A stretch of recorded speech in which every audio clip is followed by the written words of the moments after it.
You never notice the quiet ones until the room goes dark and the screaming starts. Arthur was the kid who apologized when you bumped into him.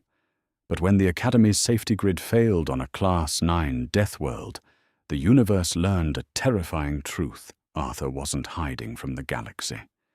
He was hiding the monster inside him. The Coalition Military Academy, suspended in the orbit of a dying red dwarf, was supposed to be the ultimate proving ground. It was where the best, the brightest, and the most lethal young minds from across the human colonies were forged into the elite vanguard. To walk these metallic halls was to be among the gods of tomorrow. And then there was Arthur. Arthur Pendleton didn't belong among gods. He was a wisp of a boy standing barely 5'9", with a slouch that made him look even smaller. His hair was a mop of dull brown, his eyes perpetually fixed on the scuffed steel floor panels. In a cafeteria filled with genetically optimized prodigies, boasting Boston Dynamics, synth muscle enhancements, and Raytheon neural link interfaces, Arthur was aggressively ordinary. He ate his nutrient paste in the far corner, never spoke unless spoken to, and had a habit of flinching when the atmospheric scrubbers kicked in too loudly. The undisputed king of Squad 7 was Connor Davies. Connor was built like a Greek statue, funded by his family's private helium mining empire on Jupiter. He wore his arrogance like a second skin, flanked always by his loyal lieutenants, Jessica Croft and Bradley Jenkins. They were the apex predators of the Academy's social hierarchy. To them, Arthur wasn't just a weak link, he was a clerical error. "Hey, Pendleton," Connor sneered one afternoon in the armory, deliberately knocking his heavy shoulder into Arthur's chest. Arthur stumbled back, dropping his datapad. "Sorry, Connor. My fault," Arthur muttered quickly, kneeling to gather his things. Jessica laughed, a sharp, cold sound. "I still don't understand how he passed the psych evals. Look at him. He shakes when the training drones power up. When the Crucible comes, he's going to get us all killed." The Crucible. The word alone was enough to make even Connor's jaw tighten. It was the final exam of the Academy, a week-long survival and tactical operation on a live, unterraformed planet. Not a simulation. A real drop. The Galactic Council used the Crucible to separate the leaders from the casualties. Squads were dropped into hostile environments with standard-issue gear and a distress beacon. If you tapped out and hit the beacon, you survived, but you were expelled. If you didn't hit the beacon and couldn't survive, well, the Academy always sent condolences to the families. Their assigned instructor, Major Thomas Reed, watched the interaction from the observation deck. He pulled up Arthur's file for the 100th time. It was frustratingly vague. Born on Earth, a rarity nowadays, as most elites were born on pristine orbital rings. Ward of the state. Raised in some off-grid sector of the Alaskan Yukon, a region Earth's government had abandoned to rampant megafauna and brutal climate anomalies decades ago. His test scores in combat simulations were completely average, exactly average, not a single point above or below the median. He's hiding, Reed thought, though he couldn't fathom why. The boy moved with a strange economy. When Connor had shoved him, Arthur's center of gravity had shifted flawlessly. The stumble had been intentional. Reed had reviewed the security footage of that shove frame by frame. For a fraction of a millisecond, Arthur's hand had hovered over the hilt of his combat knife. It wasn't the hesitation of a coward. It was the suppressed reflex of a killer. But Reed kept his mouth shut. The Crucible would reveal the truth. It always did. The night before the drop, the barracks were thick with nervous energy. Connor was loudly boasting about his new customized Lockheed Mark IV combat rig, a piece of hardware worth more than a small starship. Jessica was calibrating her plasma rifle, and Bradley was obsessively checking his rations. Arthur sat on his bunk, methodically sharpening a standard uncoated carbon steel tactical blade. The rhythmic shh of the whetstone was the only sound he made. "Hey, weirdo," Bradley called out. "You gonna defend us with that butter knife when the local wildlife shows up? Try not to wet yourself when we hit the atmosphere." Arthur didn't look up. He just tested the edge of the blade against his thumb. A tiny drop of blood welled up, and he calmly wiped it away. "I'll stay out of your way," he replied softly. "You better," Connor said, stepping into Arthur's personal space, "because if you freeze out there, I will leave you behind. Earthborn trash." Arthur finally raised his eyes. They were a pale, icy blue, entirely devoid of emotion. For a second, the temperature in the room seemed to drop. Connor felt a bizarre primal shiver crawl up his spine, the instinct of a deer realizing the rustling grass isn't the wind. But as quickly as it appeared, the look was gone. Arthur looked back at his lap, his shoulders slumping. "Understood," Arthur whispered. Planet Omicron 7 was a Class 9 death world. It wasn't the worst the galaxy had to offer, but it was a nightmare by any civilized standard. The atmosphere was a breathable but toxic soup of heavy nitrogen and sulfur, requiring localized filtration masks. The gravity was a punishing 1.2 G, making every step feel like walking through wet cement. And the jungle below was an endless, lightless canopy of bioluminescent flora and predatory fauna. The drop pods detached from the cruiser with a violent shudder. Inside Pod 4, the G-forces slammed into the squad. Bradley was visibly green. Jessica gripped her harness with white knuckles. Connor was shouting something over the comms, trying to project leadership, but his voice was tight with fear. Arthur sat perfectly still, his eyes closed. His breathing was slow and rhythmic. In for 4 counts. Hold for 4. Out for 4. Hold for 4. The box-breathing technique of ancient Earth special forces. To the others, he looked like he was paralyzed with terror. With a deafening crash, the pods smashed through the upper canopy and slammed into the muddy, acidic soil of the drop zone. The explosive bolts blew the doors outward, and the humid, rotting stench of Omicron 7 flooded the cabin. "Move, move, move!" Connor yelled, unbuckling and rushing out with his plasma rifle raised. "Form a perimeter. Jenkins, check the telemetry." Croft watched the canopy. They scrambled into position, their expensive armor whirring and adjusting to the heavy gravity. Arthur slipped out of the pod last, moving with absolute silence. He didn't raise his standard-issue rifle. Instead, he crouched by the pod's landing struts, pressing 2 fingers into the deep, viscous mud. "Telemetry is..." "Wait, what the hell?" Bradley tapped his wrist console frantically. "Major Reed, do you copy orbital command? Come in." Only a harsh burst of static answered him.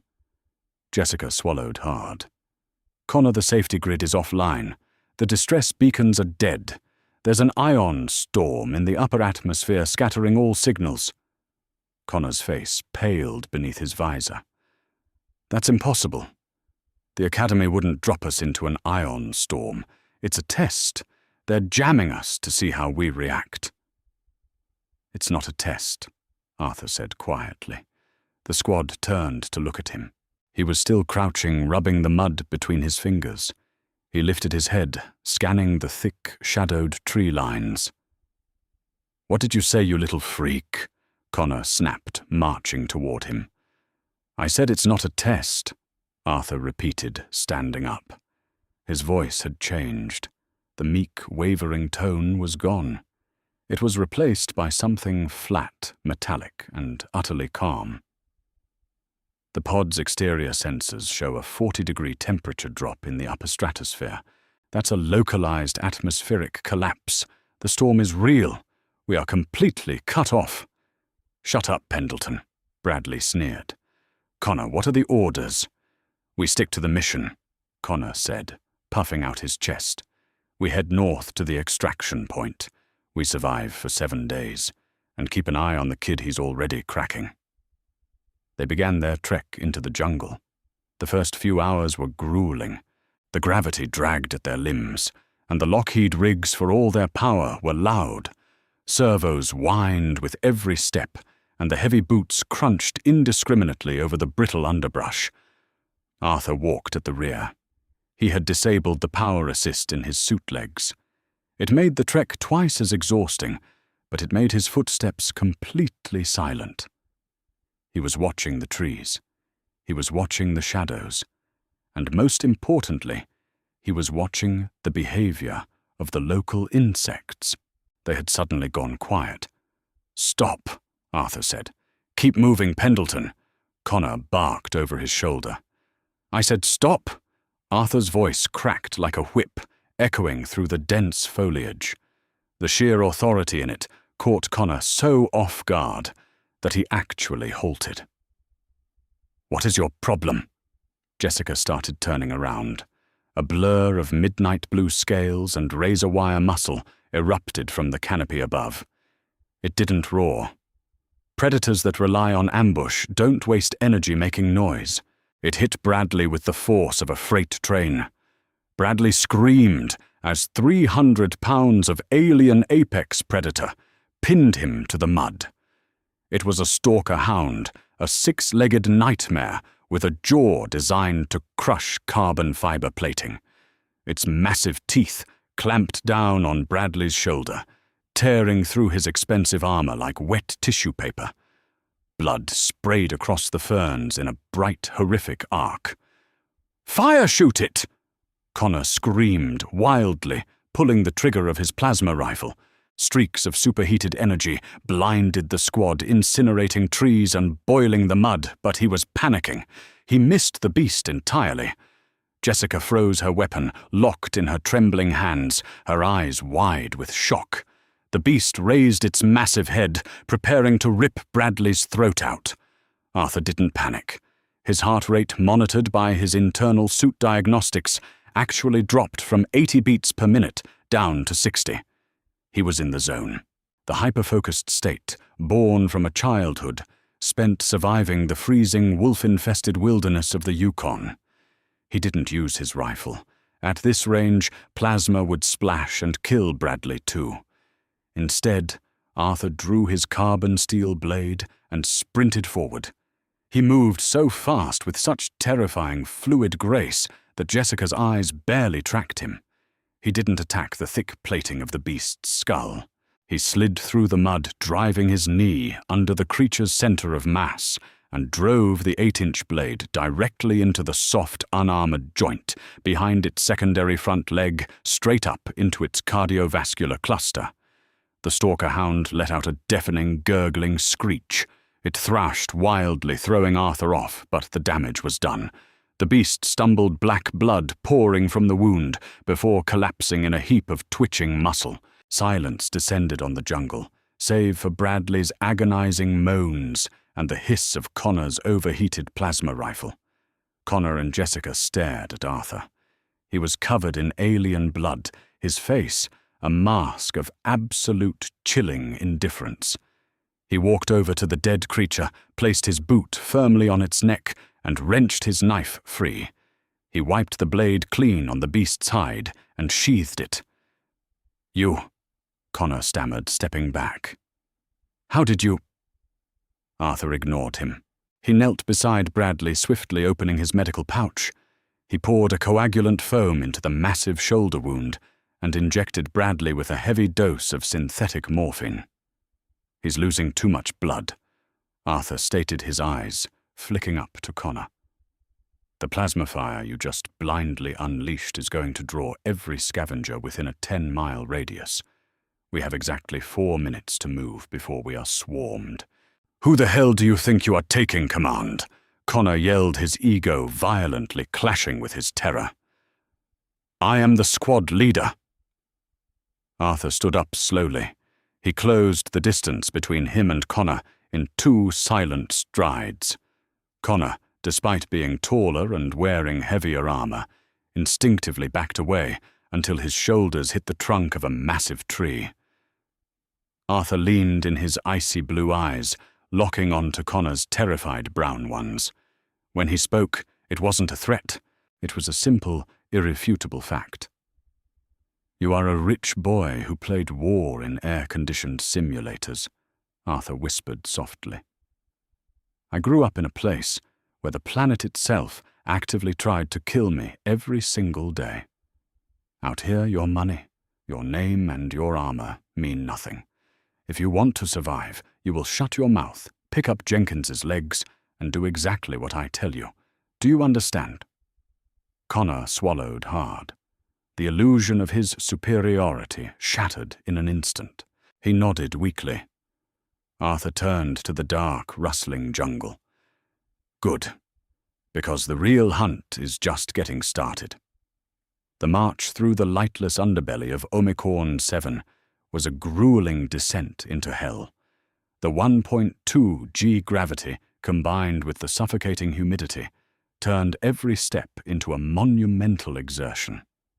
Bradley was draped over Connor's heavy armor, drifting in and out of consciousness. The 3M synthetic biomesh Arthur had applied to the wound was holding the torn arteries together, but the fever was setting in fast. Jessica walked point behind Arthur, her plasma rifle gripped so tightly her knuckles were white. She couldn't tear her eyes away from the boy from the Yukon. He was a phantom. While the rest of them trudged loudly, their boots sucking and squelching in the acidic mud, Arthur seemed to glide over it.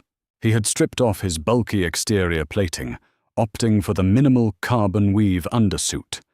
He carried only his blade and a scavenged kinetic sidearm. "Pendleton," Jessica whispered, her voice trembling over the localized comms. "Where did you learn to move like that?" Arthur didn't break his stride, continually scanning the bioluminescent canopy. "When you grow up in a sector that the government abandoned you, adapt or you feed the wolves. My foster home was an old caterpillar mining outpost. No heat, no power, just snow and whatever was hunting us in the dark." "I thought the Yukon was quarantined." Connor grunted, his breath ragged, as he hoisted Bradley higher onto his shoulder. "It is," Arthur replied flatly. "Quarantined for civilians. Perfect for black site black ops testing. The DARPA survival programs didn't shut down in the late 21st century, Davies. They just moved off the books.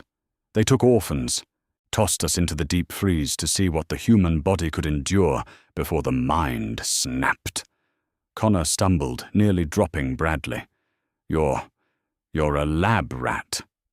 "I'm a survivor," Arthur corrected, stopping abruptly and raising a fist, the universal sign for halt. He crouched his fingers, tracing a set of deep mechanical indentations in the mud. They weren't animal tracks. They were heavy, bipedal and synthetic. Arthur pressed a small scanning device against the tracks. "We have a problem," Arthur said, his voice dropping an octave. "These tracks belong to a Titan-class exosuit, military grade." "Rescue?" Jessica asked, a desperate spark of hope lighting up her eyes. "No," Arthur stated, standing up and pointing toward a thick cluster of jagged metallic ferns. Hidden beneath the foliage was a sleek black tripod, emitting a faint crimson hum. "That is a Palantir-grade signal jammer. It's military surplus. Someone planted this to create a dead zone." Connor's face drained of color. "Who would do that? Scavengers. Corporate poachers." Arthur explained, his eyes sweeping the dark perimeter. "The Academy drops squads of rich elite cadets armed with million-credit rigs onto hostile planets. To black market mercenaries, we aren't a military exam. We are a supply drop. They use the ion storm as cover to scramble the global grid, and they set up local jammers to isolate us. They're hunting us for your gear." A loud, synthesized crackle echoed through the jungle, followed by the heavy, thudding mechanical footsteps of someone who didn't care about making noise. Well, looks like the little rats figured out the maze. The voice boomed through an external loudspeaker. 3 massive figures stepped out of the shadows. They were mercenaries clad in scarred, unpainted heavy assault armor. The leader held a rotary kinetic cannon effortlessly in one hand. Connor panicked. He dropped Bradley into the mud and raised his rifle, screaming, "Vanguard Academy, stand down or be fired upon." The mercenary leader laughed a harsh, grating sound. He didn't even bother raising his weapon. Instead, a red laser targeting beam cut through the humid air, painting a dot squarely in the center of Connor's chest visor. "Drop the toy, rich boy," the mercenary mocked, "or I'll turn you into pink mist and scrape you out of that expensive armor with a spoon." Connor froze. The bravado, the arrogance, the years of combat simulations, all of it evaporated. He was staring death in the face, and he was completely paralyzed. His hands began to shake, and his rifle slowly lowered. "Good boy," the leader sneered. "Now all of you on your knees, hands behind your heads." Jessica let out a quiet sob and began to lower herself to the ground. Connor, defeated and trembling, started to do the same. But Arthur didn't move. "Hey, Runt, did you hear me?" The mercenary shifted the laser sight onto Arthur's chest. "Get on your knees." Arthur looked at the red dot on his chest, then looked up at the mercenary. A slow, chilling smile crept across his face. It was the first time they had ever seen him smile, and it was the most terrifying thing Jessica had ever witnessed. "You rely too much on your optics," Arthur whispered softly. He tapped a small EMP detonator he had quietly palmed from Bradley's belt. The EMP blast was entirely localized, but at a 5-meter range, it was devastating. The blinding blue flash knocked out the mercenaries' night vision optics thermal sensors and the heavy servos in their Titan-class suits. For exactly 10 seconds, the mercenaries were trapped inside 1,000-pound metal coffins. Arthur didn't waste a millisecond. He moved with explosive, terrifying violence. He didn't go for the heavily armored leader. He sprinted toward the mercenary on the left flank. Using the massive locked knee joint of the mercenary's suit as a stepping stool, Arthur launched himself into the air. He drew his carbon steel blade and drove it precisely into the unarmored, flexible rubber gasket, sealing the mercenary's helmet to the neck. Blood sprayed into the humid air. Arthur kicked off the falling giant, using the momentum to hurl his scavenged kinetic sidearm like a throwing knife straight into the visor of the right flank mercenary. The heavy polymer cracked momentarily, blinding the man just as his suit's backup power kicked in. "Kill him! Kill that little freak!" The leader roared his suit, whining as the emergency power re-engaged. He spun his rotary cannon, firing blindly into the jungle.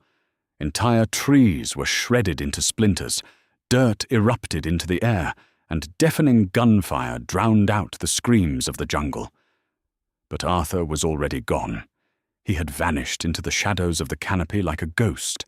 Connor and Jessica huddled over Bradley in the mud, covering their heads, as the mercenary leader swept his heavy weapon back and forth, tearing the jungle to pieces in a blind panic. "Where is he? Where are you, you little rat?" The leader screamed, his external speakers crackling with rage. Silence answered him. The rotary cannon clicked empty. The mercenary dropped the smoking barrel, drawing a heavy vibro sword from his back, his head swiveling wildly. His remaining squadmate was trying to rip the cracked visor off his helmet, coughing heavily in the toxic atmosphere. From the darkness above, a heavy spiked fruit, a native botanical hazard weighing nearly 40 pounds, dropped silently from the canopy. It smashed directly onto the helmet of the blinded mercenary, knocking him to his knees. Before the leader could react, Arthur dropped from the branches directly behind him. He didn't strike the armor.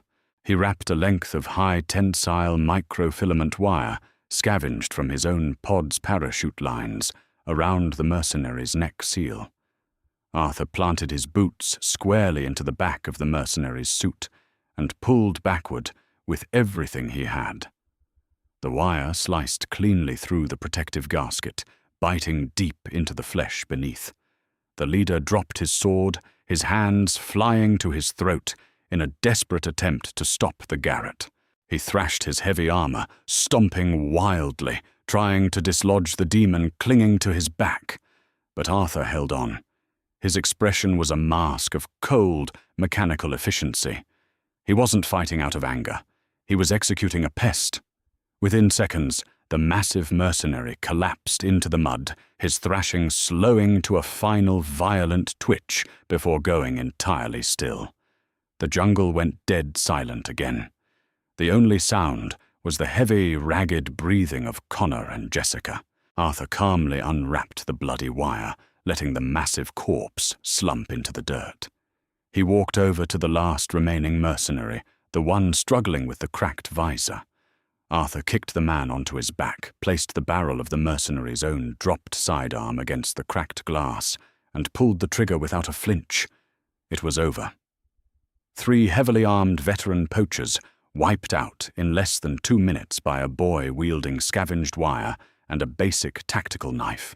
Arthur wiped his blade clean, sheathed it, and walked back to the signal jammer.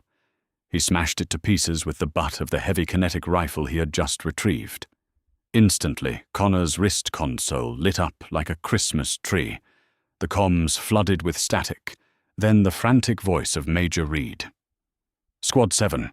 Squad 7. Do you copy? What is your status? We have a lock on your beacon."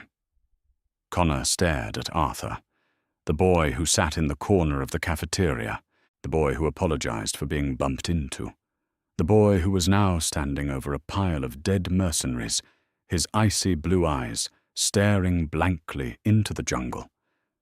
Connor slowly raised his wrist to his mouth. "Major Reed, this is Davies. We are alive. Jenkins is severely wounded but stable. We require immediate medevac." "Copy that, Davies. We detected heavy kinetic fire. Did you engage local fauna?"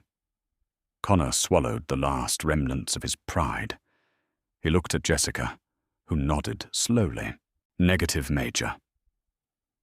Connor said, his voice laced with a newfound profound respect. "We were ambushed by heavily armed Krellin poachers." "Poachers?" "Davies, listen to me. Hold your perimeter. Do not engage. I am deploying a vanguard strike team to your coordinates right now." "That won't be necessary, sir," Connor replied quietly. "The hostiles have been neutralized." There was a long pause on the radio. "Neutralized by who?" Connor looked at Arthur. Arthur simply picked up his discarded armor plating and began quietly strapping it back onto his slender frame. His eyes fixed on the muddy ground, perfectly content to be invisible once again. "By the quiet kid, sir," Connor answered. "By Arthur." 3 hours later, the extraction shuttles touched down in the clearing. Major Reed stepped off the ramp, heavily armed vanguard operatives, fanning out to secure the perimeter. Reed froze when he saw the carnage. The dead stalker hound, the 3 slaughtered mercenaries. He found Arthur sitting quietly on an equipment crate, drinking from a standard-issue water pouch, his posture slumped, staring at the floor panels of the shuttle bay. Exactly average. Reed tapped his encrypted datapad, pulling up Arthur's file one last time.